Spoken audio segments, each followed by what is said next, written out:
तो सोचिए, हमारे शरीर के अंदर नर्वस सिस्टम के साथ साथ एक और छिपा हुआ कम्युनिकेशन नेटवर्क काम करता है, जो चुपचाप हमारे हर काम को कंट्रोल करता है।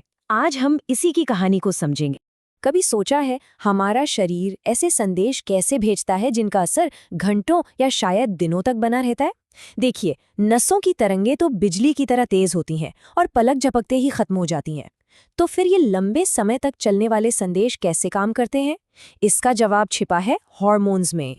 चलिए, इसे एक बहुत ही आसान तरीके से समझते हैं। हमारे शरीर में दो मेन कम्युनिकेशन सिस्टम है।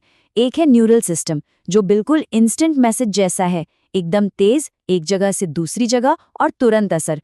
और दूसरा है एंडोक्राइन सिस्टम। ये थोड़ा धीमा है, लेकिन इसका असर एक कंपनी वाइड मेमो की तरह होता है। मतलब संदेश हर जगह पहुंचता है और काफी लंबे समय तक टिका रहता है। तो आज हम शरीर के इस कमाल के केमिकल नेटवर्क का एक टूर करने वाले हैं। सबसे पहले हम समझेंगे कि ये दूसरा नेटवर्क है क्या, फिर चलेंगे इसके कमांड सेंटर में, उसके बाद शरीर की लय और मेटाबॉलिज्म के राज खोलेंगे और ये भी देखेंगे कि मुश्किल समय में ये एनर्जी कैसे मैनेज करता है। और आखिर में हम बात करेंगे ग्रोथ और डिफेंस की। तो चलिए शुरू करते हैं हमारे पहले पड़ाव से। जानते हैं इस दूसरे नेटवर्क के बारे में और समझते हैं उन मैसेंजर्स को जो इस पूरे सिस्टम की जान है। तो सवाल ये है कि ये मैसेंजर्स या संदेशवाहक आखिर हैं क्या? इन्हें हम कहते हैं हार्मोन्स। अब आसान भाषा में समझें तो हार्मोन एक ऐसा केमिकल है जो हमारी कोशिकाओं के बीच मैसेंजर का काम करता है। ये बनता बहुत ही कम मात्रा में है और सीधा हमारे खून में छोड़ दिया जाता है, ताकि ये अपनी मंजिल यानी टारगेट ऑर्गन तक पहुंच सके। और ये देखिए, ये है हमारी पूरी टीम। इस स्लाइड में आप मानव शरीर की सभी बड़ी एंडोक्राइन ग्रंथियों को देख सकते हैं। यही वो खिलाड़ी हैं जो हार्मोन्स को बनाते और रिलीज करते हैं। हाइपोथैलेमस से लेकर गोनैड्स तक हम एक एक करके सबके रोल को समझेंगे। तो इससे आप हमारे आज के टूर का नक्शा समझ सकते हैं। चलिए अब चलते हैं दूसरे सेक्शन पर, कमांड सेंटर। इसे हम अपने शरीर का सीईओ और जनरल मैनेजर भी कह सकते हैं, जो पूरे ऑपरेशन पर नजर रखता है। यहाँ देखिए, ये बहुत दिलचस्प है। हाइपोथैलेमस और पिट्यूटरी ग्रंथि के बीच का जो रिश्ता है वो समझने लायक है। हाइपोथैलेमस बिल्कुल एक बॉस की तरह है। वो पिट्यूटरी ग्रंथि को ऑर्डर देता है और पिट्यूटरी ग्रंथि, जिसे हम मास्टर कंट्रोल यूनिट भी कहते हैं, वो फिर बाकी सारी ग्रंथियों को कंट्रोल करती है। तो ये पूरा काम होता कैसे है? ये एक चेन ऑफ कमांड की तरह काम करता है। स्टेप 1, हाइपोथैलेमस यानी सीईओ एक ऑर्डर जारी करता है। स्टेप 2, पिट्यूटरी यानी मैनेजर उस ऑर्डर के हिसाब से एक खास हार्मोन रिलीज करता है।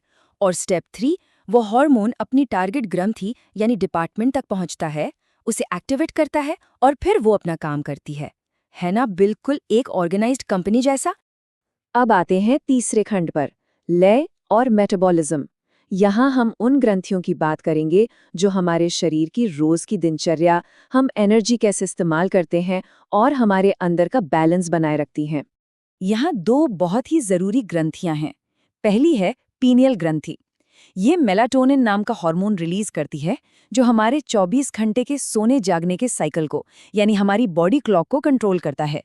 और हाँ, यही वो वजह है कि रात में मोबाइल की तेज रोशनी हमारी नींद में गड़बड़ कर देती है। दूसरी है थाइमस ग्रंथि। ये थाइमोसिन रिलीज करती है, जो हमारे इम्यून सिस्टम को डेवलप करने के लिए बहुत जरूरी है।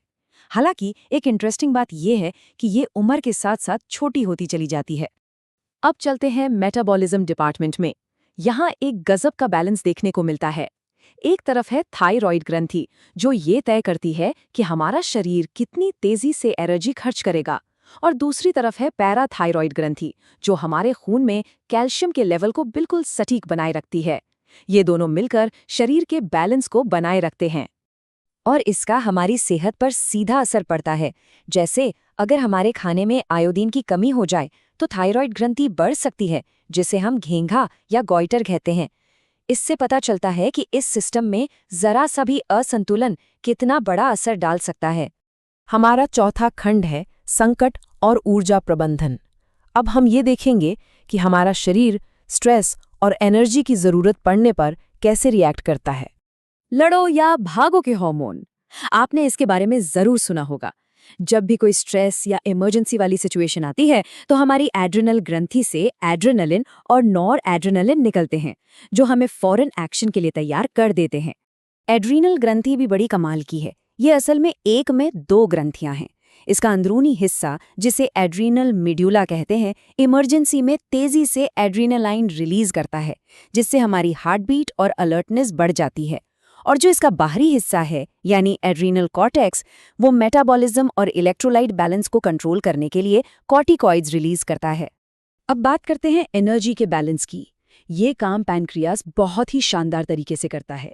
जब हमारे खून में शुगर लेवल बढ़ जाता है तो इंसुलिन उसे कम करता है, और जब शुगर लेवल कम हो जाता है तो ग्लूकागॉन उसे बढ़ा देता है। ये एक ऐसा कमाल का बैलेंस है जो हमारे शरीर को लगातार एनर्जी देता रहता है। और जब ये बैलेंस बिगड़ जाता है, खासतौर पर इंसुलिन की वजह से, तो हमारे खून में शुगर का लेवल लंबे समय तक बढ़ा रह सकता है। इसी कंडीशन को हम डायबिटीज मेलिटस कहते हैं। अब हम आ गए हैं अपने 5वें और आखिरी खंड पर, विकास और रक्षा। ये हमारे शारीरिक विकास और यौन विशेषताओं का एक तरह से ब्लूप्रिंट है।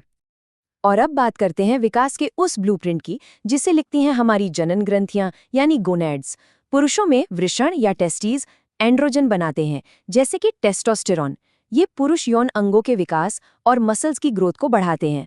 वहीं महिलाओं में अंडाशय या ओवरी एस्ट्रोजन और प्रोजेस्टेरॉन बनाती हैं, जो महिला यौन अंगों के विकास और मेंस्ट्रुअल साइकिल को कंट्रोल करते हैं।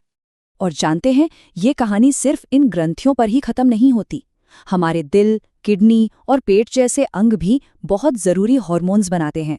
जैसे कि हमारा दिल ब्लड प्रेशर कम करने वाला हार्मोन बनाता है और किडनी रेड ब्लड सेल्स बनाने में मदद करती है। मतलब ये एक बहुत बड़ा और आपस में जुड़ा हुआ नेटवर्क है। ये पूरा का पूरा सिस्टम एक परफेक्ट बैलेंस पर चलता है। जरा सोचिए, इस इतने बड़े नेटवर्क में अगर सिर्फ एक संदेश भी गलत हो जाए या फेल हो जाए तो क्या होगा? ये हमें याद दिलाता है कि हमारी सेहत के लिए ये संतुलन कितना नाजुक और कितना ज़रूरी है।